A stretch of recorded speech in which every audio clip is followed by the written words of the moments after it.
Hi, welcome to Telugu journalist channel. నా పేరు విష్ణుకుమార్. ఈ వీడియోని మొదటిసారిగా చూస్తున్నవారు ఉంటే దయచేసి మన ఛానల్ని సబ్స్క్రైబ్ చేసుకోండి.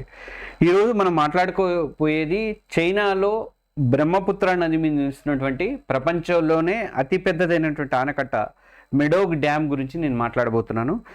ఈ ప్రాజెక్టు భారత్కు, ముఖ్యంగా ఈశాన్య రాష్ట్రాలకి, బంగ్లాదేశ్కి ఎలాంటి ప్రమాదాలు తెచ్చిపెడుతుంది, అలాగే అరుణాచల్ ప్రదేశ్ ముఖ్యమంత్రి ఫెమా ఖండు ఏమన్నారు, దీని గురించి వాటర్ బాంబ్ అని చైనా మన మీద వాటర్ బాంబ్ వేయబోతుందని చెప్పేసి ఎందుకన్నారు, ఆ వివరాలన్నీ కూడా నేను ఈ వీడియోలో చెప్తాను. మన తెలుగు జర్నలిస్ట్ ఛానల్ని ఇంకెవరైనా సబ్స్క్రైబ్ చేసుకోకపోతే సబ్స్క్రైబ్ చేసుకోండి, కింద సబ్స్క్రైబ్ బటన్ ఉంటుంది. ఇక చైనా మెడోగ్ డ్యామ్ అంటే ఏంటి అంటే, చైనాలోని టిబెట్లో ఉన్నటువంటి యార్లుంగ్ స్పాంగో రివర్ని, దీన్ని మన దగ్గరకు వచ్చేసరికి బ్రహ్మపుత్ర అని పిలుస్తారు. ఈ నది మీద మెడోగ్ కౌంటీలో ప్రపంచంలోనే అతిపెద్ద జల విద్యుత్తు ప్రాజెక్ట్ని చైనా నిర్మించబోతుంది. ఈ ప్రాజెక్టుకి 2024లోనే ఆమోదం తెలిపింది. దాదాపు $137 బిలియన్ ఖర్చుతో 60,000 మెగావాట్ల విద్యుత్ ఉత్పత్తిని చేయడానికి అని చెప్పేసి ఆ ప్రాజెక్ట్ని రూపొందిస్తుంది. ఇది చైనా యొక్క ప్రస్తుతం ఉన్నటువంటి అతిపెద్ద ఆనకట్ట బ్రిడ్జ్ అయినటువంటి 3 గోర్జెస్ డ్యామ్ కంటే కూడా చాలా పెద్దదని చెప్పేసి అంటున్నారు. ఇది అంటే దానికంటే కూడా 3 రెట్లు ఎక్కువ విద్యుత్ ఉత్పత్తి చేస్తుందట. ఈ ఆనకట్ట గ్రేట్ బెండ్ అనే ప్రాంతంలో అరుణాచల్ ప్రదేశ్ సరిహద్దుకి కేవలం 50 కిలోమీటర్ల దూరంలోనే నిర్మితమవుతుంది. మీకు ఆ పక్కన వీడియోలో దాంట్లో ఫోటోలో కూడా కనిపిస్తుంది. కేవలం 50 కిలోమీటర్ల దూరంలోనే అరుణాచల్ ప్రదేశ్కి ఇది నిర్మాణం అయితే అవుతుంది. ఇక్కడ నది ఒక పెద్ద యూ ఆకారంలో ఉన్నటువంటి వంపు తిరుగుతుంది. అక్కడ ఆ ఏరియాలో ఈ చైనా ఈ నిర్మాణం అనేది చేస్తుంది. భారత్ ఎందుకు ఆందోళన చెందుతుంది అంటే, బ్రహ్మపుత్ర నది అరుణాచల్ ప్రదేశ్లో సియాంగ్గా, తర్వాత అస్సాంలో బ్రహ్మపుత్రగా ప్రవహిస్తూ బంగాళాసముద్రంలో కలుస్తుంది. ఈ నది ఈశాన్య రాష్ట్రాలైనటువంటి బంగ్లాదేశ్లో, మన దేశంలో ఉన్నటువంటి ఈశాన్య రాష్ట్రాలతో పాటు బంగ్లాదేశ్లో వ్యవసాయ, మత్స్య సంపద, జీవనోపాధికి కూడా ఇది ఒక జీవనాడి లాంటిది.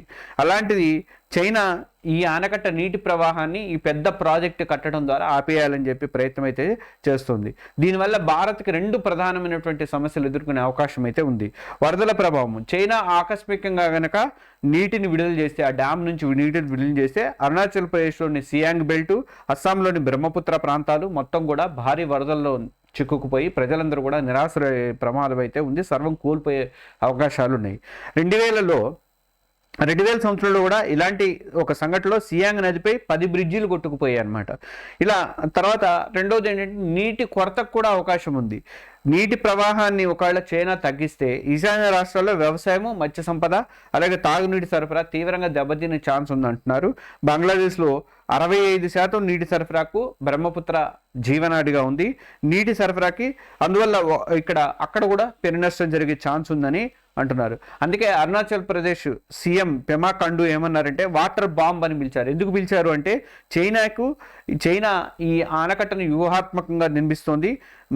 మనకి చైనాకి మధ్య ఉన్నటువంటి టెన్షన్స్ ఎప్పుడైనా వచ్చినాయి అనుకోండి, నీటిని ఆకస్మికంగా విడుదల చేయడం కానీ, నీటిని పూర్తిగా నిలిపివేయడం కానీ, ఇలాంటి పనులకు తెస్తే భారత్ మీద ఒత్తిడి తెచ్చే అవకాశాలు అయితే ఉన్నాయని ఆయన అంటున్నారు. ఇక పర్యావరణ భౌగోళిక ప్రమాదాలను ఒకసారి పరిశీలిస్తే, మెడోగ్ డ్యాము హిమాలయాల్లోని భూకంప సమస్యలు ఎక్కువగా ఉన్నటువంటి ప్రాంతాల్లో నిర్మిస్తున్నారు. ఇక్కడ తరచుగా భూకంపాలు అనేవి తలెత్తుతూ ఉన్నాయి.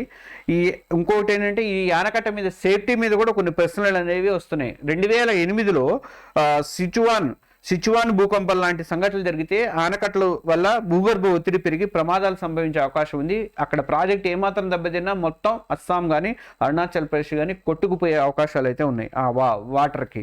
ఇక అంతేకాదు, ఈ ఆనకట్టల వల్ల నదీ ప్రవాహాల్లో ఎంతో సారవంతమైనటువంటి భూమి కూడా, మన మట్టి కూడా నిలిచిపోయే అవకాశం ఉంది, అక్కడే నిలిచిపోతుంది. దానివల్ల అస్సాం, బంగ్లాదేశ్లో వ్యవసాయానికి సరైనటువంటి ఆ మట్టి అనేది రాకుండా పోతుంది, నదులతో పాటు వచ్చే మట్టి రాకుండా పోతుంది. ఇక నదీ తీర ఆవాసాలు కానీ, మత్స్య సంపద కానీ, పర్యావరణానికి కానీ చాలా వ్యవస్థలు కూడా దెబ్బతినే అవకాశాలు అయితే ఉన్నాయి. బంగ్లాదేశ్లో బ్రహ్మపుత్ర డెల్టా, అలాగే ప్రపంచంలోని అతిపెద్ద సిల్ట్ డెల్టాల్లో ఒకటి. ఇక్కడ ఆ ప్రాజెక్టు వల్ల ఈ ప్రమాదం కూడా బంగ్లాదేశ్కి కూడా ప్రమాదం వచ్చే అవకాశం ఉంది. ఇక చైనా సీక్రెసీ కానీ, అంతర్జాతీయ ఉల్లంఘనలు కానీ ఇక్కడ మనం ప్రధానంగా చెప్పుకోవాలి. ఎందుకంటే చైనా 1997లో UN convention on the law of non navigational uses of international water courses మీద సంతకం అనేది చేయలేదు.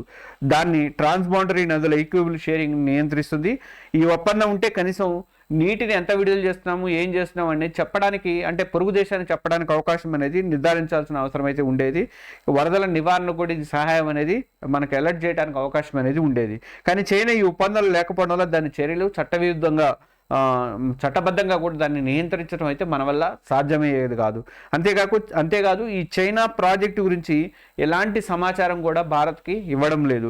2017 డోక్లాహాం సంక్షోభం జరిగిన దగ్గర నుంచి కూడా చైనా వరద సమాచారాన్ని భారత్తో షేర్ చేయట్లేదు. అంతకుముందు కొంచెం షేర్ చేసే కానీ ఈ మధ్యకాలంలో అసలు షేరింగ్ కూడా చేయట్లేదు. దీనివల్ల అస్సాంలో 70 మంది మరణించారు. ఈ మధ్యకాలంలో జరిగినటువంటి సంక్షోభాలలో, వరదలలో 4 లక్షల మంది దాకా నిరాశలైన పరిస్థితి కూడా ఉంది. అంటే సీక్రెసీ ఒకటి, నమ్మకం లేకపోవడం ఒకటి భారత్ రాజకీయ వ్యూహాత్మక ఆందోళనకు మాత్రం పెంచుతోంది. భారత్కి ఎలాంటి ఛాలెంజెస్ ఎదురవుతాయి అంటే, ఈ ముప్పును ఎదుర్కోవడానికి భారత్ అరుణాచల్ ప్రదేశ్లో సియాంగ్ అప్పర్ మల్టీపర్పస్ ప్రాజెక్ట్ని SUMPని ప్రతిపాదించింది. ఇది 11,000 మెగావాట్ల శక్తిని ఉత్పత్తి చేస్తూ అలాగే 9 బిలియన్ క్యూబిక్ మీటర్ల నీటిని నిల్వ చేసే జలాశయంగా ఉంటుంది.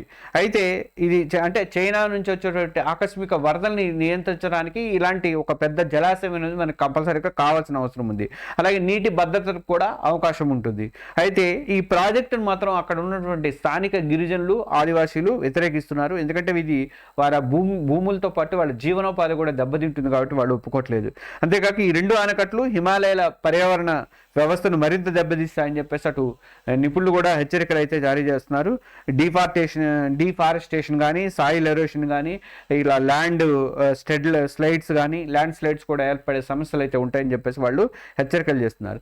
ఇప్పుడు మరి భారత్ ముందున్నటువంటి ఆప్షన్స్ ఏంటి అంటే, ఒకటి డిప్లొమాటిక్ ప్రెజర్ అనేది తీసుకురావాలి, చైనా మీద దౌత్యపరమైనటువంటి ఒత్తిడి తీసుకురావాలి, చర్చలను బలోపేతం చేసి జల సమాచారాన్ని ఇచ్చిపుచ్చుకోవడం అనేది చేయాలి. దాన్ని ప్రాజెక్ట్ కట్టడం అయితే మనం ఎలాగో ఆపలేము కాబట్టి కనీసము ఆ ప్రయత్నం అన్నా చేయాలి. అది జరుగుతుందని అంటున్నారు.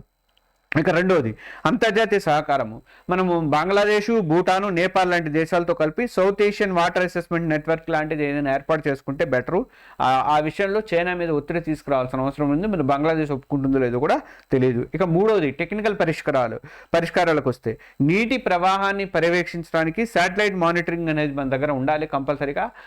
ప్రిడిక్టివ్ మోడలింగ్ లాంటి టెక్నాలజీని అయితే మనం ఉపయోగించాల్సిన అవసరం అయితే ఉంది.